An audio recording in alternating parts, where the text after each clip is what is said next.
ଆପଣଙ୍କର ଆସିଲେଣି। ଆପଣ କଥା ହୁଅନ୍ତୁ। ବସ୍।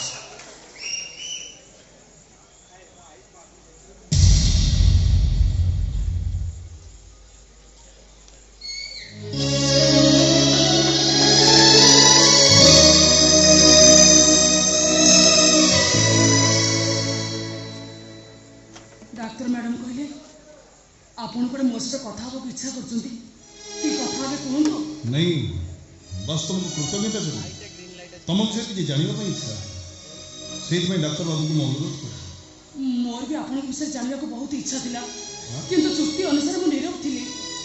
अच्छा मो विषय जानवाई कहीं इच्छा थी जेमती आपनकर मो विषय जानवा को इच्छा थिला ठीक सेमती केमिति हबनी बाबू संतान टी सिने आपण रक्तर सृष्टि हेले गर्भ जंत्रणा सहित मु प्रसवर कष्ट सहित मु पिलाटी जन्म देवा पर पिलाटी मोठार छड़े निगला आपण कहतु गोटे मार मन कौन कांदी उठबनी से कौन इच्छा करबनी जे से पिलार बापा माँ किए बोली कहतु।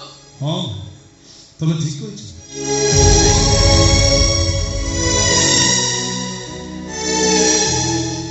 तुम निजे कष्ट से आमको बापा माँ हमारे सौभाग्य दे तुम्हें आम सबुदिन मन रख कौन लाभ अच्छे मन रखिबारे गर्भ को भड़ा दे मुझे टंका नहीं बस एति आम संपर्क मन रखिले आप कष्ट पाइबे बर भूली जाटा आप ठीक हम नहीं मु कौन कहती कि जड़े बहिता ना जार गर्भधारण कर क्षमता थी केवल सी ही सरोगेटेड मदर निष्पत्ति नहीं था मुझे लक्ष्य कर देखिली तुम हाथ में तो संख्या नहीं ताने तुम्हें कौन नहीं बाबू मु विधवा नुहे मोर स्वामी अच्छा मात्र मु हतभागिनी स्वामी परित्यक्ता किंतु कहीं तुम अपराध कौन संसार परिवार मत है निशारे मुझे गर्भवती थी मो स्वामी मो गर्भ को पाप गर्भ कही मत चरित्र आख्या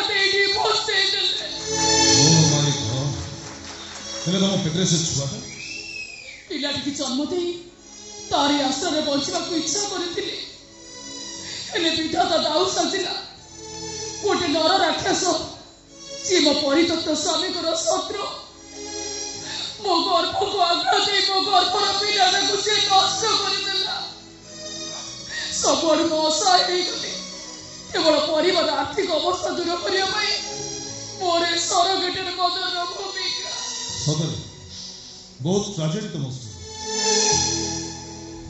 हेले तुम एत सब चुप सही गल केमी आईन आश्रय नेलनी बाबू कौन लाभ मिलवा से आम तो गरीब से तो बहुत धनी ता छड़ा जहाँ को पति परमेश्वर भाव पूजा करुली आईन आश्रय नहीं मान सम्मान पर आंच आसी ना ये तो तुम प्रति अन्याय करतु स्वामी सब इच्छा को पूरण करने तो स्त्री धर्म मु पछे नर्क जंत्रणा भोगे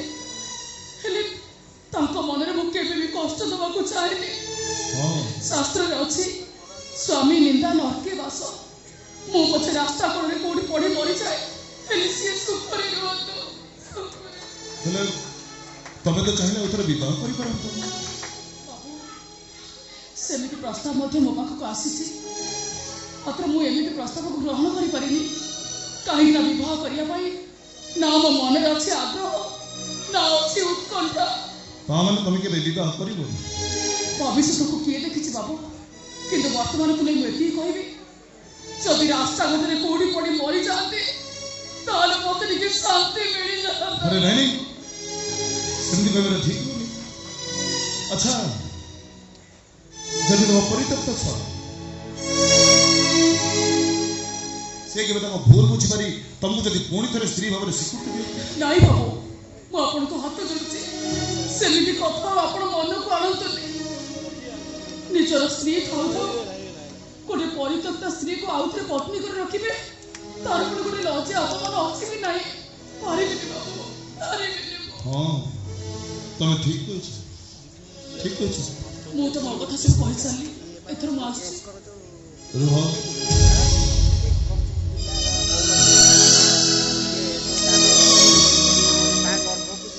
ମୋ ବିଷୟରେ ଜାଣିବାକୁ ଇଚ୍ଛା କରିଥିଲ ପରା, ଜାଣିବନି। ଆଉ ଅଧିକ ଜାଣିବା କ'ଣ ଦରକାର? ଯେତିକି ଜାଣିଛି ସେତିକି ମୋ ପାଇଁ ଯଥେଷ୍ଟ। ହେଲେ ମୁଁ ତ ମୋ ବିଷୟରେ କିଛି କହିନି। କହିବା କ'ଣ ଦରକାର? ମୁଁ କ'ଣ ଅନୁଭବ କରିପାରୁନି?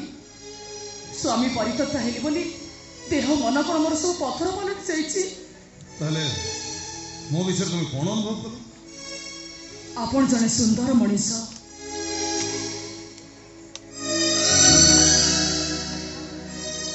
ଆପଣଙ୍କ ମନ ହୃଦୟ ନିର୍ମଳ, ଅନ୍ୟର ଦୁଃଖରେ ଆପଣ କଷ୍ଟ ପାଆନ୍ତି, କିନ୍ତୁ କଷ୍ଟ ଲାଘବ କରିବାର ଶକ୍ତି ଆପଣଙ୍କ ଭିତରେ ନାହିଁ, ଯୋଉଥିପାଇଁ ଆପଣ ଦୁଃଖ ପାଆନ୍ତି।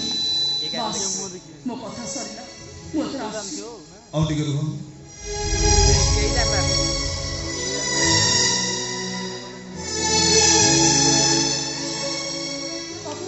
ଆଉ ପୁଣି କାହିଁକି ଅଟକିଲେ? ଏତିକି ସମୟ କଥା ହବା ଭିତରେ ତମ କଣ୍ଠସ୍ୱର ମତେ କାହିଁ ଚିହ୍ନା ଚିହ୍ନା ଯେମିତି ଲାଗିଲା ତମେ ମୋର ଅତି ଆପଣାର ବୋଲି। ବାବୁ, ପର ଦୁଃଖରେ ଦୁଃଖୀ ହେଲେ ଏମିତି ଚିହ୍ନା ଚିହ୍ନା ଲାଗେ କାହିଁ? ମୁଁ ତ ଆପଣଙ୍କୁ ଚିହ୍ନି ପାରୁନି, ଆପଣଙ୍କ କଣ୍ଠସ୍ୱର ମତେ ତ କାହିଁ ଚିହ୍ନା ଚିହ୍ନା ଲାଗୁନି ଯେ ଆପଣଙ୍କ ସହିତ ମୋର କୋଉଠି ଦେଖା ହେଇଥିଲା ବୋଲି। ନାଇଁ, ଯଦି ଖରାପ ନ ଭାବିବ ତାହେଲେ ମୁଁ ତମ ମୁହଁ ଦେଖିବା ପାଇଁ ଚାହୁଁଛି। ନାଇଁ ବାବୁ, ସେମିତି କାମ କ୍ଷମା କରନ୍ତୁ, ଏମିତି କାମ ମୁଁ କରିପାରିବିନି। ଆରେ କାହିଁକି ତମେ ମନା କରୁଛ? କ'ଣ ପାଇଁ ତମେ ମନା କରୁଛ? ଆମ ଭିତରେ ସେମିତି ଏଗ୍ରିମେଣ୍ଟ ହେଇଛି ନା। ଆରେ ସେ ଏଗ୍ରିମେଣ୍ଟ ତ ମୁଁ ଭାଙ୍ଗି ଦେବା ପାଇଁ ଚାହୁଁଛି, ତମେ କ'ଣ ପାଇଁ ମନା? ବାବୁ, କାହିଁକି ଆପଣ ଚିଟ୍ କରୁଛନ୍ତି?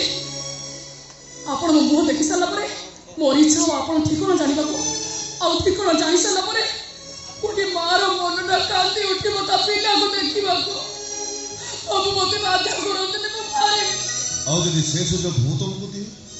ବାବୁ, କାହିଁକି ଆପଣ ଆଉ ଶୋଇଥିବା ସାପ ଲାଙ୍ଗୁଡ଼ରେ ହାତ ମାରୁଛନ୍ତି? ଦଂଶନ ସହିପାରିବେନି, ଉଭୟକୁ କଷ୍ଟ ହବ। କିଛି ହବନି, ବାସ୍ ଭରସା ରଖ, କାହାର କିଛି ହବ। ବାବୁ, ଆପଣ ବୁଝୁନାହାନ୍ତି କାହିଁକି? ମୋ କଥା ଟିକେ ଶୁଣନ୍ତୁ। ନାଇଁ, ତମେ ଯଦି ଏଥିପାଇଁ ଅଧିକ ଅର୍ଥ ଦାବି କରିବ ମୁଁ ତାହା ବି ଦେବା ପାଇଁ ପ୍ରସ୍ତୁତ ଅଛି। କି କଥା କହୁଛନ୍ତି ବାବୁ? ଏସବୁ କାମରେ ଅର୍ଥର ଆବଶ୍ୟକ ହୁଏନି, ହୁଏ କେବଳ ଆନ୍ତରିକତା। ତମେ କହୁଛ ଏତେ ସମୟ କଥା ହବା ଭିତରେ ଆମର କିଛି ଆନ୍ତରିକତା ନାହିଁ? ପ୍ଲିଜ, କେମିତି ବୁଝେଇବି? କାହିଁକି ମୁଁ ଥରେ ତମ ମୁହଁ ଦେଖିବା ପାଇଁ ଚାହୁଁଛି। ଆମକୁ ବାପା ମା ପାଇଁ ଯୋଉ ସୌଭାଗ୍ୟ ତମେ ଦେଇଛ, ଏଇ ଗୋଟିଏ କଥା କ'ଣ ତମେ ମୋର ରଖିବନି?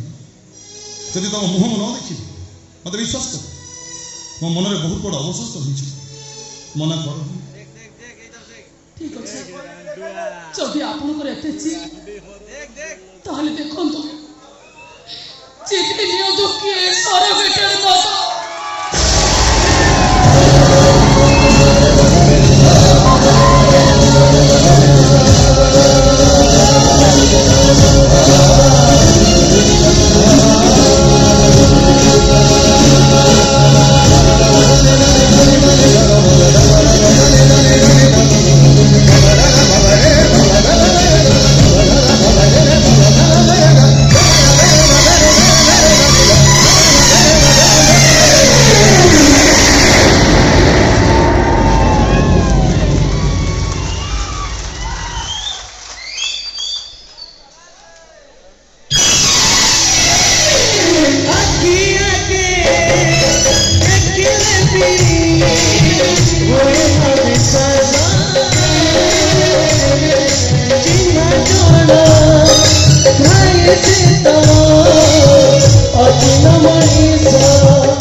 କିଛି ଆବଶ୍ୟକତା ପଡୁନି, ଆସ ମୋ ସାଙ୍ଗେ। ମିଛ ହେଇଛି